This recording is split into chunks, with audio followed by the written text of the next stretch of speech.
Welcome back students for this shortcut. This is Shine sir. If you are not subscribed my channel, kindly subscribe it and enjoy more videos also. So we are starting our chapter number 14, that was half remaining. The half of the chapter I have explained already in my previous videos. So this time we are going to start topic 14.3, that is the alternative source or conventional non-conventional sources of energy. So our topic is alternative or non-conventional sources of energy. Now we know as the technological progress we have done, यानी कि जैसे जैसे हम लोगों ने technological progress की है, energy की डिमांड भी बढ़ती जा रही है, दिन ब दिन एनर्जी की डिमांड बढ़ती जा रही है। अब इसके साथ साथ हमारा लाइफस्टाइल बदल गया है, यानी कि पहले जो हमारा लाइफस्टाइल था वो बिल्कुल अब से बिल्कुल अलग था और अब सब कुछ बदल गया है।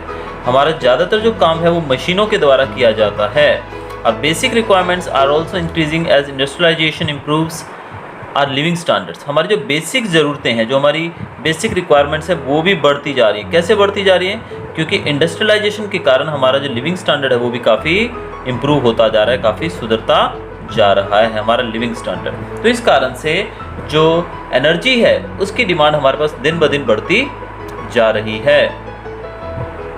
As the demand for energy increases, we need to look for more and more sources of energy. अब जैसे हमारी इंक्रीज होती जा रही है डिमांड एनर्जी की, यानी कि डिमांड बढ़ेगी, तो हमें क्या करना होगा?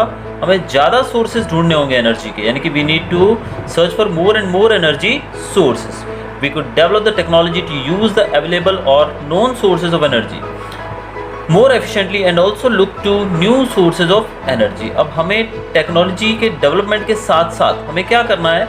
हमें जितने भी सोर्सेज हैं हमारे पास, यानी कि जो सोर्सेज एनर्जी के हैं वो तो ठीक है, उनको और ज़्यादा एफिशिएंटली हम कैसे यूज़ कर सकते हैं, यानी कि उनकी एफिशिएंसी कैसे बढ़ा सकते हैं, वो हमको देखना होगा। उनकी एफिशिएंसी बढ़ाने के साथ साथ हमें ये भी देखना है कि हम ज़्यादा से ज़्यादा और रिसोर्सेज और सोर्सेज ढूंढें, यानी कि जिसको हम अल्टरनेटिव बोल सकते हैं, ताकि हम इसको आसानी से यूज़ कर सकें, यानी कि कभी भी ऐसा ना हो कि हमारे पास इन चीज़ों की कमी हो जाए। तो इसके लिए हमें और ज़्यादा सोर्सेज ढूंढने होंगे।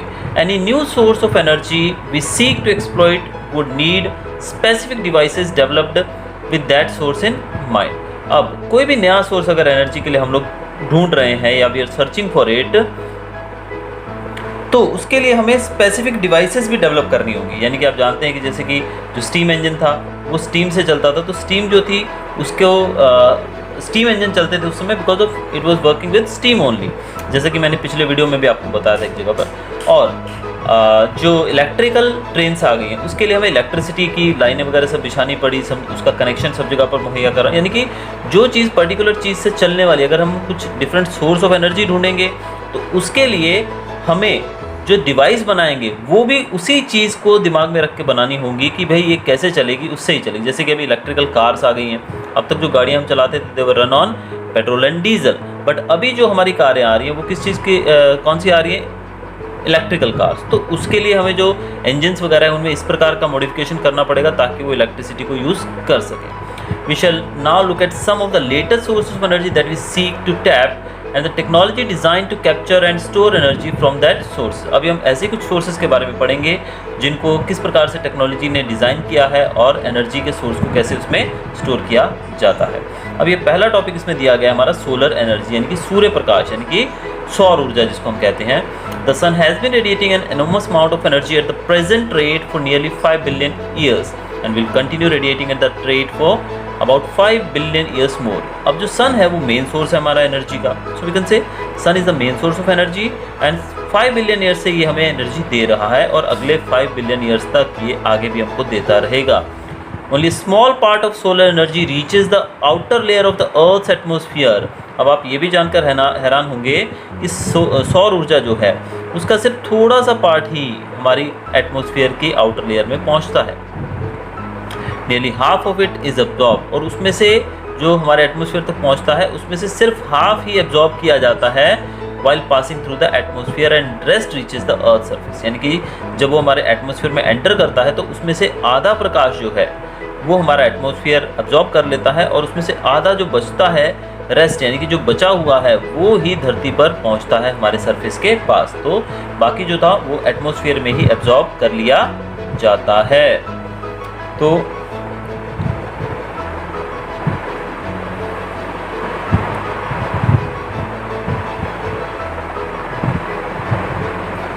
A black surface absorbs more heat as compared to a white or reflecting surface. एक black surface जो रहता है वो ज़्यादा heat absorb करता है as compared to white और reflecting surface.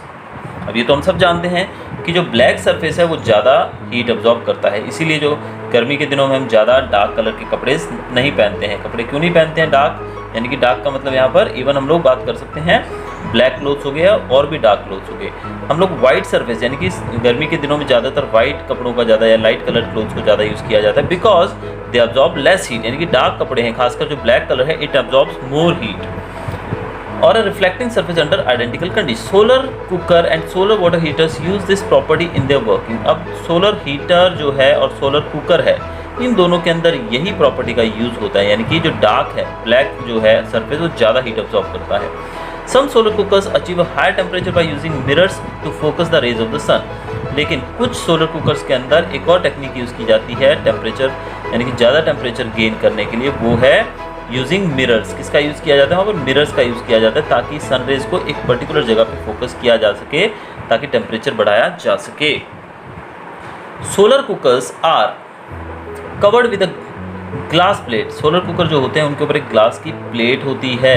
Recall what we have learned about the green house effect, does this explain why glass plate is used. अब यहाँ पर जो आप देख रहे हैं ये एक ग्लास की प्लेट इसके ऊपर रहती है, जिसके ऊपर आप देख रहे हो ग्लास शीट रहती है। अंदर का सरफेस आप देख रहे हैं, इट इज़ टोटली ब्लैक, अंदर का सरफेस ब्लैक है। तो यहाँ से जब सनरेज एंटर होंगी तो एंटर होने के बाद ये डार्क सरफेस जो है ब्लैक, ये उसको एब्जॉर्ब कर लेगा, ज़्यादा एब्जॉर्ब करेगा। और जैसे हम जानते हैं कि ग्लास शीट, इसके ऊपर ग्लास शीट से ढका हुआ है ये पूरा, और ग्लास शीट से ढका होने के कारण जो अंदर से गर्मी है वो बाहर नहीं आ पाएगी, रिलीज़ नहीं हो पाएगी। और इवन ये जो मिरर है, मिरर जो है वो सन रेज को डायरेक्टली क्या करेगा, एक पर्टिकुलर फोकस पे वो उसको गिराएगा, और इस कारण से जो टेम्परेचर है वो ज़्यादा गेन हो पाएगा। तो इस प्रकार से सोलर कुकर जो है वो काम करता है। अब आगे हम चलते हैं हमारे अगले पार्ट की तरफ।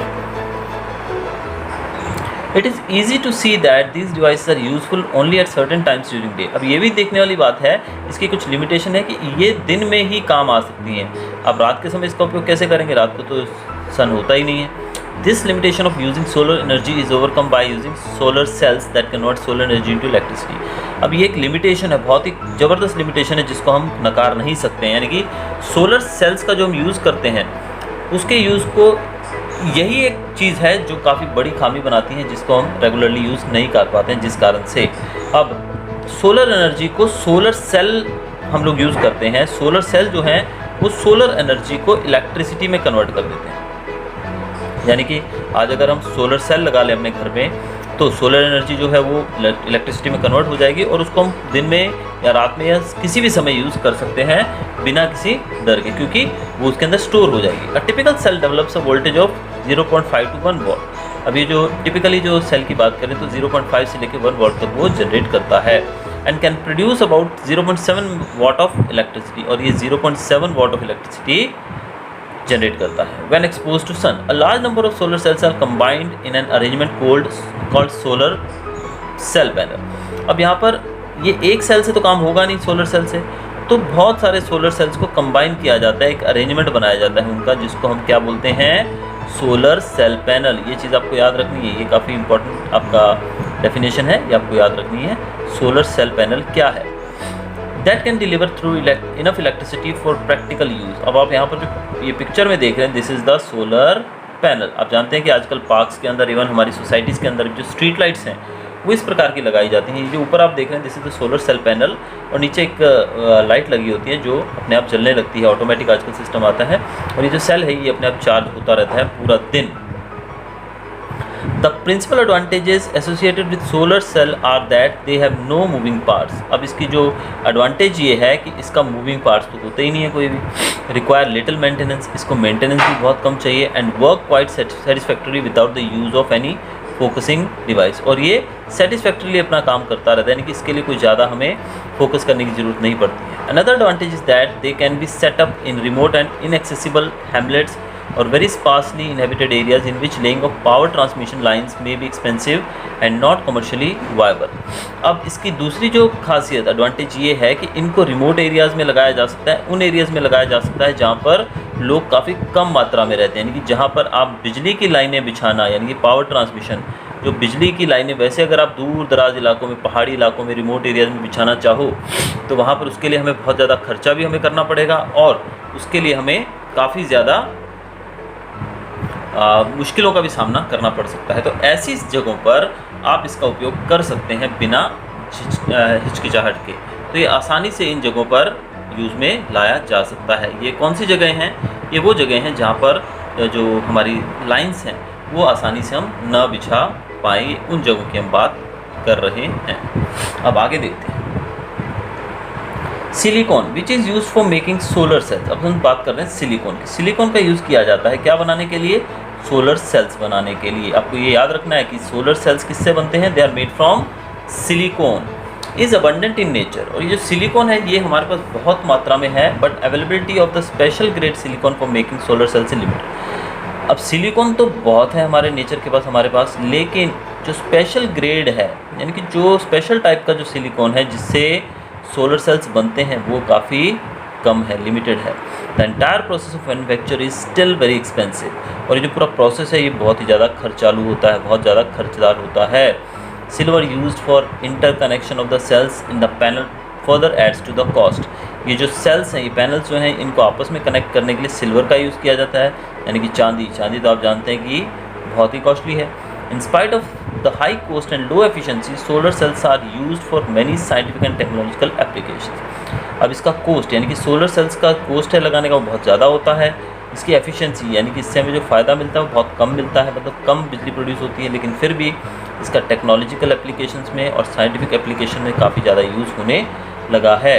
Artificial satellites and space probes like Mars orbiter use solar cells as the main source of energy. Artificial जो सैटेलाइट्स हैं हमारे, जो अंतरिक्ष में हमने भेजे हैं, वो सैटेलाइट्स और इवन स्पेस प्रोब्स, जैसे कि हम बात करें मार्स ऑर्बिटर जो हमने भेजा है ऊपर, मार्स ऑर्बिटर, वो भी सोलर सेल्स से ही चलता है, यानी कि उसको भी एनर्जी का जो सोर्स है वो सोलर सेल्स ही है। रेडियो और वायरलेस ट्रांसमिशन सिस्टम्स और TV relay stations in remote locations use solar cell panel. जो ऐसी चीज़ें हैं, यानी कि जो दूर दराज इलाकों में, जैसे कि वायरलेस ट्रांसमिशन सिस्टम हो गया या इवन टीवी स्टेशंस जो हो गए, वो सब जो है दूर दराज इलाकों में सोलर सेल पैनल्स का यूज़ करके एनर्जी जनरेट करते हैं। Traffic signals, calculators and many toys. इसके अलावा जो सोलर सेल उसका यूज़ कहाँ होता है आपको याद रखना होगा, ट्रैफिक सिग्नल्स के अंदर, कैलकुलेटर्स के अंदर और बहुत सारे टॉयज़ के अंदर भी ऐसा होता है। The solar cell panels are mounted on specially designed inclined roof tops. Solar panels जो होते हैं वो इंक्लाइंड रूफ टॉप्स पे लगाया जाता है। आपने देखा होगा कहीं पर लगा हुआ, तो आपने पाया होगा कि ये जो है इसका जो लगाने का तरीका है वो ऐसा स्ट्रेट नहीं रहता है, सीधा नहीं रहता है, उसको इंक्लाइन लगाया जाता है, ऐसे लगाया जाता है, एकदम ढलान में होता है, so that more solar energy is incident over it. अब इसका रीज़न ये है कि ज़्यादा रेज जो है उसके ऊपर गिर सके। अब ज़्यादा रेज उसके ऊपर गिरेंगी तो वो ज़्यादा एनर्जी प्रोड्यूस करेगा। The domestic use of solar cell is however limited due to its high cost. लेकिन इसका डोमेस्टिक यूज़ काफ़ी कम है क्योंकि इसका कॉस्ट बहुत ज़्यादा है। घरों में अगर हम इसका यूज़ करना चाहें तो इट इज़ वेरी कॉस्टली। और next topic is energy from the sea. अब सी से भी हमको एनर्जी मिलती है, इसके बारे में हम पढ़ते हैं अभी। Due to the gravitational pull of mainly the moon on the spinning earth, the level of water in the sea rises and falls. यानी कि जो ग्रेविटेशनल पुल है हमारी अर्थ की, जो ग्रेविटेशनल पुल है मून की हमारे अर्थ के ऊपर, यानी कि हर एक जो हमारा प्लैनेट है उसकी ग्रेविटेशनल पुल तो है ही, तो उसके कारण जो मून की ग्रेविटी है उसके कारण जो हमारे सी लेवल्स हैं वो राइज और फॉल होते रहते हैं, यानी कि वो बढ़ते और घटते रहते हैं। If you live near the sea or ever travel to some place near the sea, try and observe how the level sea level changes during day. तो अगर आप नज़दीक में रहते हैं सी के कहीं आजू बाजू, तो दिन के समय में कैसे उसमें बदलाव आता है आप देख सकते हो। This phenomenon is called high and low tides. जो ये फिनोमिनन है इसको हाई टाइड और लो टाइड कहा जाता है, ये आपने सुना होगा टीवी के अंदर भी। And the difference in sea levels gives us tidal energy. और ये जो डिफरेंस रहता है सी लेवल के अंदर, यानी कि हाई टाइड के समय पानी काफ़ी ऊपर तक आ जाता है और लो टाइड के समय पानी काफ़ी नीचे चला जाता है, और इसको ही, इससे जो हमको एनर्जी मिलती है उसको हम बोलते हैं tidal energy.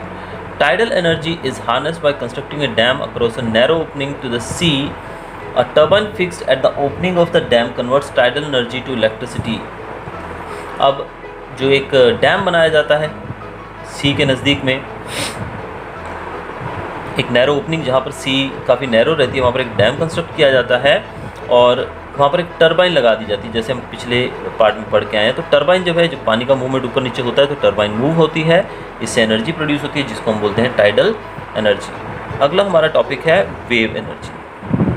Similarly the kinetic energy possessed by huge waves near the seashore can be trapped in a similar manner to generate electricity. अब जो काइनेटिक एनर्जी आप जानते हैं, किसी भी चीज़ की गति के कारण यानी कि उसकी स्पीड के कारण, मोशन के कारण जो एनर्जी पैदा होती है उसको हम बोलते हैं काइनेटिक एनर्जी। तो काइनेटिक एनर्जी है जो सी की ह्यूज वेव्स आपको पता है वेव्स आती हैं, वेव्स कितनी ताकतवर होती हैं। अगर आप वेव्स के साथ आप देखते हैं, कई बार आप खड़े हैं और पीछे से एक बड़ी सी वेव आई और आपको पानी में गिरा देती है, यानी कि उसमें बहुत ज़्यादा एनर्जी होती है। तो उसका भी उपयोग किया जाता है इलेक्ट्रिसिटी जनरेट करने के लिए सी वेव्स का। The waves are generated by strong winds. Waves कैसे बनते हैं? स्ट्रॉन्ग विंड्स के कारण। Wave energy would be a viable proposition only where waves are very strong. ये उसी जगह पर ज़्यादा कारगर है इलेक्ट्रिसिटी जो जनरेट करनी है अगर वेव से, जहाँ पर वेव्स बहुत ज़्यादा स्ट्रॉन्ग होती है, वहीं पर हम ऐसा कर पाएंगे। A wide variety of devices have been developed to trap wave energy for rotation of turbine and production of electricity. इसके अलावा बहुत सारी वैरायटी ऑफ डिवाइसेस बनाई गई हैं ताकि हम वेव एनर्जी को ट्रैप कर सकें for rotation of turbine and production of electricity, यानी कि वेव एनर्जी को हम कैप्चर करके उसको पकड़कर टरबाइन को रोटेट करें और उससे बिजली पैदा हो। तो इस तरीके से वेव एनर्जी का यूज़ किया गया है ताकि हम बिजली पैदा कर सकें। अब हमारा अगला टॉपिक है ocean thermal energy. Ocean thermal energy.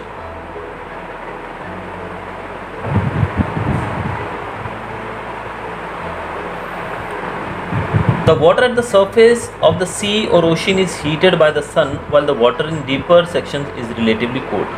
जो सरफेस के ऊपर जो पानी रहता है यानी कि टॉप पे पानी जो है सी के, यानी कि अपर लेयर जो है वाटर की, वो जल्दी गर्म होती है, जबकि जो डीपर पार्ट है वो ठंडा रहता है। यानी कि अगर आप सी की बात करें तो सी बहुत गहरा होता है, तो ऊपर का जो पार्ट है वो तो कंटिन्यूस सन के कांटेक्ट में आने से शायद थोड़ा गर्म हो जाता है, टेम्परेचर में डिफरेंस आ जाता है, लेकिन जो अंदर का पार्ट है तो वो तो बहुत ही ठंडा होता है। This difference in temperature is exploited to obtain energy in ocean thermal energy. और ये जो डिफरेंस रहता है टेम्परेचर में, यानी कि ऊपर का पानी का टेम्परेचर ज़्यादा रहेगा और नीचे के टेम्परेचर का पानी का टेम्परेचर कम रहेगा, इसका यूज़ किया जाता है ओशियन थर्मल एनर्जी जनरेट करने में। ये कन्वर्जन प्लांट्स में किया जाता है, यानी कि प्लांट्स रहते हैं जिसमें, प्लांट मतलब पौधों की बात नहीं कर रहा हूँ मैं, प्लांट मतलब ऐसे सेटअप्स किए जाते हैं जहाँ पर ऐसा किया जाए। This plants can operate if the temperature difference between the water at the surface and water at depth up to 2 kilometre is 20 kelvin, that is 20 degree Celsius और मोर। ये प्लांट्स कब ऑपरेट करते हैं? अगर टेम्परेचर डिफरेंस जो है 20 kelvin या 20 degree या उससे ज़्यादा का डिफरेंस रहे डेप्थ में, यानी कि 2 किलोमीटर नीचे, आप टॉप सरफेस जो है वहाँ से लेके नीचे तक अगर 2 किलोमीटर जाएंगे तो इन दोनों के बीच में अगर टेम्परेचर डिफरेंस 20 केल्विन या 20 डिग्री सेल्सियस है तो ये काम करता है। The warm water surface water is use to boil a volatile liquid like ammonia. तो अपर सरफेस पे जो वार्म वाटर है, जो थोड़ा गुनगुना पानी है, उसका यूज़ किया जाता है बॉईल करने के लिए। क्या बॉईल करने के लिए? एक सब्सटेंस लिक्विड अमोनिया जो है हमारा गैस है जो, उसको गर्म किया जाता है। The vapours of the liquid are then use to run the turbine of a generator. तो इससे वेपर्स पैदा होते हैं, यानी कि इससे एनर्जी पैदा होगी, वेपर्स स्टीम। इस स्टीम का यूज़ किया जाता है टर्बाइन जो जनरेटर की उसको चलाने के लिए। The cold water from the depth of the ocean is pumped up, और नीचे से जो पानी है उसको अपर वे में यानी कि ऊपर पंप किया जाता है, and condense vapour again to liquid. और जो लिक्विड है, जो नीचे का ठंडा पानी है, वो वेपर को फिर से लिक्विड में बदल देता है। अब यहाँ पर दोबारा समझेंगे प्रोसेस को। अमोनिया जो है उसको गर्म किया जाता है, बॉईल किया जाता है, जो सरफेस वाटर है गर्म पानी उसके कॉन्टैक्ट में लाकर उसके गर्म होने से वेपर बनते हैं, और वेपर जो है वो टरबाइन को चलाने के काम करते हैं, और नीचे का जो ठंडा पानी है वो फिर से उस वेपर को कंडेंस करके लिक्विड बना देता है। The energy potential from the sea is quite large but efficient commercial exploitation is difficult. अब जो पोटेंशियल एनर्जी, जो हमें एनर्जी सी से मिल सकती है वो बहुत मिल सकती है, लेकिन इसको हम कमर्शियली यूज़ नहीं कर पा रहे हैं, काफ़ी मुश्किल है, because it is also very hard to set up such kind of plants everywhere. अब हम बात करेंगे जियोथर्मल एनर्जी की। Due to the geological changes, molten rocks formed in the deeper hot regions of Earth's crust are pushed upwards and trapped in certain regions called hotspots। अब धरती के अंदर geological changes मतलब अंदर जो बदलाव आते हैं, जैसे कि मोल्टन रॉक्स हैं, अंदर पिघला हुआ लावा के रूप में जो रॉक्स हैं अंदर डीप रीजन में, वो गर्म, बहुत ज़्यादा नीचे जो गर्मी है उस कारण से वो पुश किए जाते हैं ऊपर की तरफ। कहाँ पुश किए जाते हैं? वो अपवर्ड, और वो पर्टिकुलर रीजन्स में आके ट्रैप हो जाते हैं, जिनको हम कहते हैं, उन रीजन्स को हम कहते हैं hotspot. When underground water comes in contact with the hotspot, और जब अंडरग्राउंड वाटर इस हॉटस्पॉट के कॉन्टैक्ट में आता है तो स्टीम बनती है। आप देखिए नीचे बहुत गर्मी है, और ये जो गर्म पदार्थ है यानी कि लावा या मोल्टन रॉक्स जो हैं, जो पिघले हुए रॉक्स हैं, वो जब ऊपर धकेले जाते हैं तो एक पर्टिकुलर जगह पे आके ट्रैप हो जाते हैं, फंस जाते हैं, और उस जगह पर जहाँ पर ये फंस जाते हैं उसको हम कहते हैं हॉटस्पॉट। और जब नीचे से अंडरग्राउंड वाटर जो है, धरती के नीचे का पानी, जब इस हॉटस्पॉट के कांटेक्ट में आता है तो स्टीम बन जाती है, क्योंकि हॉटस्पॉट बहुत गर्म है और पानी उसके कांटेक्ट में आता है तो पानी उबलने लगता है, स्टीम बन जाती है। Sometimes hot water from that region finds outlet at the surface. कभी कभी अर्थ के बीच में कहीं ना कहीं दरार होती है, उस दरार के कारण ये पानी जो है वो ऊपर आकर फवारे के रूप में, यानी कि आउटलेट, यानी कि उसको बाहर आने का मौका मिल जाता है स्प्रिंग के रूप में। Such outlets are called known as hot springs. आप जानते हैं ना, गर्म पानी के फवारे।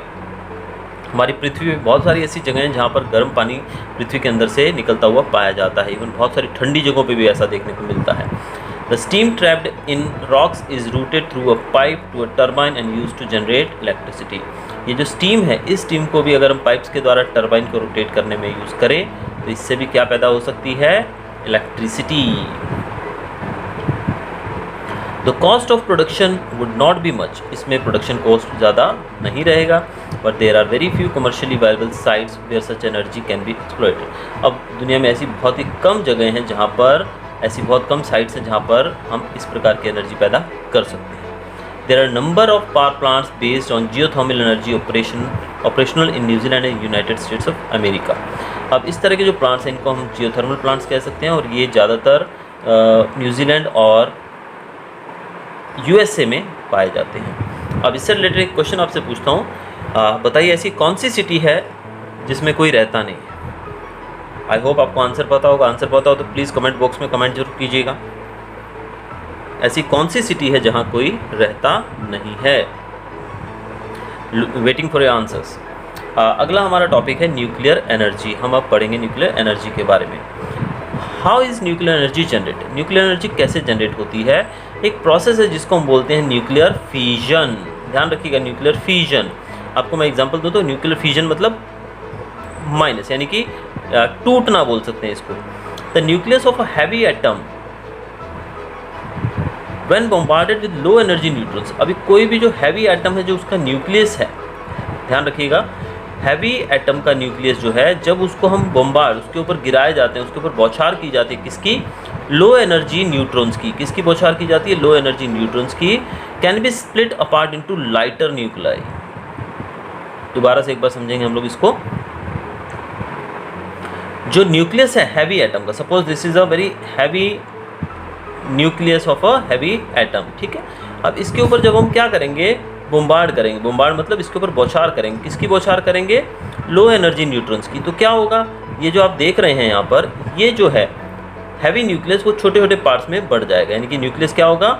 छोटे छोटे पार्ट्स में बढ़ जाएगा। यानी कि देखिए, ये छोटे छोटे पार्ट्स में बढ़ जाएगा। अब देखिए, मैं यहाँ पर आपको ड्रॉ करके भी बता रहा हूँ। तो इस तरीके से आप देख सकते हैं, आप यहाँ पर देख सकते हैं कि जब न्यूक्लियस जो है, अब हम फिर से एक बार आपको मैं बताता हूँ यहाँ पर ये वीडियो में, कि आप देख रहे हैं ये जो है, ये है न्यूक्लियस, हैवी न्यूक्लियस। जब इसके ऊपर हमने न्यूट्रॉन्स की बौछार की, तो न्यूट्रॉन्स की बौछार करने के बाद ये छोटे छोटे पार्ट्स में बढ़ जाएगा, यानी कि टूट जाएगा छोटे छोटे न्यूक्लियस के अंदर, यानी कि टूट कर ये छोटे न्यूक्लियस में बदल जाएगा।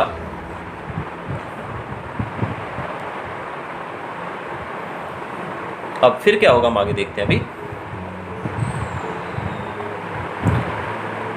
When this is done, a tremendous amount of energy is released। जब ये होता है, जब ये ब्रेक डाउन होता है तो बहुत सारी एनर्जी निकलती है।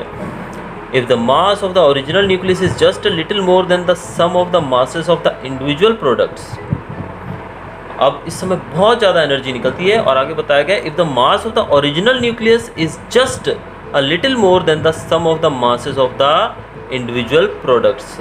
अब यहाँ पर जो ये हमारा जो मेन जो न्यूक्लियस है उससे जो छोटे टूटे हैं उनका जो मास है वो भी लगभग ऑलमोस्ट सेम जैसा होता है। कहा गया कि स्लाइटली ज़्यादा होता है, इससे ज़्यादा फर्क नहीं होता है। यानी कि जो मेन हमारा न्यूक्लियस है, यानी कि जो बड़ा फिगर देख रहे हैं, मेन न्यूक्लियस जो है, जो उसका अगर मास हम निकालने जाएं तो इसका मास जो है वो इनके मास से जरा सा ही ज़्यादा होता है।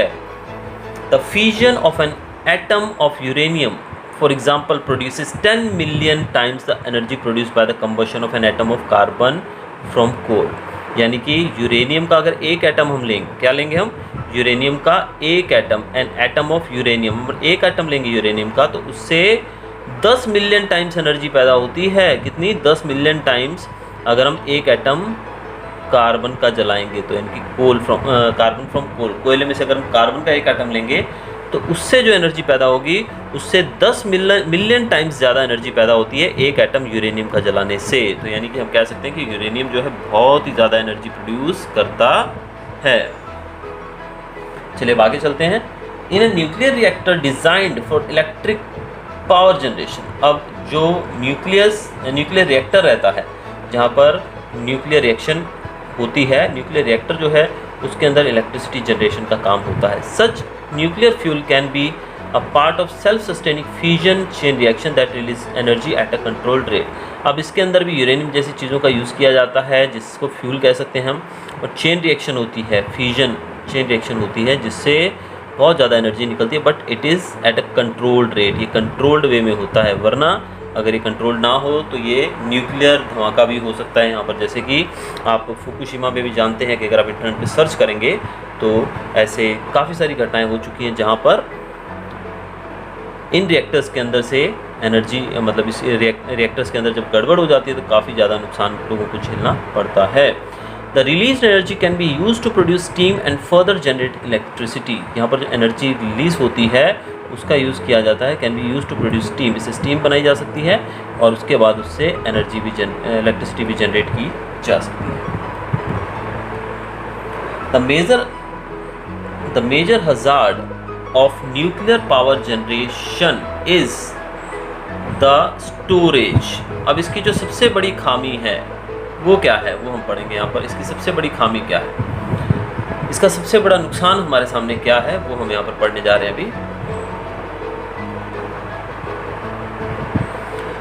स्टोरेज सबसे बड़ी समस्या है इसकी, storage and disposal of spent and और यूज्ड फ्यूल। यानी कि सबसे बड़ी बात है यहाँ पर स्टोरेज की, और जो फ्यूल यूज़ हो गया उसको आप डिस्पोज कैसे करेंगे। तो uranium still decaying into harmful सब एटॉमिक पार्टिकल्स। यूरेनियम जो है, जो पूरा उसको जलाने के बाद भी जब उसका यूजेज कंप्लीट हो जाता है उसके बाद भी ये हार्मफुल सब एटॉमिक पार्टिकल्स में टूटता रहता है, यानी कि वो रेडिएशन जनरेट करता रहता है। Improper nuclear waste storage and disposal result in environmental contamination. अगर हम इसका न्यूक्लियर वेस्ट का प्रॉपर स्टोरेज ना करेंगे, यानी कि इसको ध्यान से नहीं संभाला जाएगा या फिर इसको इवन डिस्पोज नहीं किया जाएगा तो एनवायरमेंटल कंटामिनेशन हो जाएगा, यानी कि हमारा एनवायरमेंट दूषित हो जाएगा। Further there is a risk of accidental leakage of nuclear radiation. इसके लीकेज का भी डर रहता है, जैसे मैंने अभी फुकुशिमा का नाम लिया तो वहाँ पर लीकेज वगैरह हो जाती है जब रेडिएशंस की, तो बहुत ज़्यादा नुकसान होता है। The high cost of installation of a nuclear power plant. Nuclear power plant लगाने में बहुत ज़्यादा खर्चा आता है। इतना खर्चा अगर हम उसकी बजाय अपने देश की डेवलपमेंट के लिए यूज़ करें तो that will be more better. High risk of environmental contamination. यहाँ पर एनवायरमेंट के को नुकसान पहुँचने का रिस्क बहुत ज़्यादा होता है। And the limited availability of uranium. और यूरेनियम जो है बहुत ही कम है हमारे पास, इस कारण से इसका यूज़ भी काफ़ी कम किया जाता है क्योंकि है ही बहुत कम हमारे पास। Nuclear energy was first use for destructive purpose before nuclear power station were design. Nuclear energy जो है उसका सबसे पहले यूज़ किया जाता था डिस्ट्रक्टिव पर्पज़ के लिए, यानी कि न्यूक्लियर बॉम्ब की बात कर रहे हैं हम यहाँ पे। तो सबसे पहले डिस्ट्रक्शन के लिए यूज़ किया जाता है, फिर धीरे धीरे न्यूक्लियर पावर स्टेशंस बने तो इसका यूज़ एक पॉजिटिव वे में किया जाने लगा। The fundamental physics of the fusion chain reaction is a nuclear weapon is similar to the physics of a controlled nuclear reactor, but the two types of device are engineered quite differently.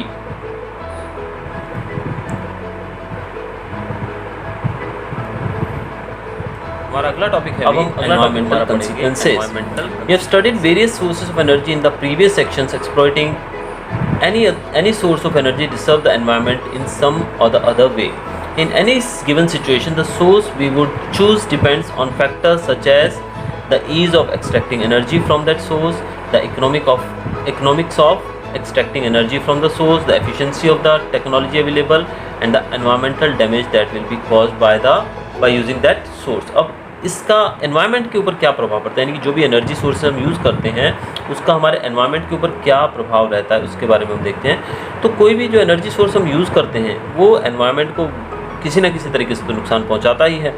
तो इसके लिए हमें कुछ चीज़ों का ध्यान रखना पड़ता है कि हम क्या करें कि जिससे ऐसी समस्या उत्पन्न ना हो। तो उसमें पहला हम देखते हैं यहाँ पर कि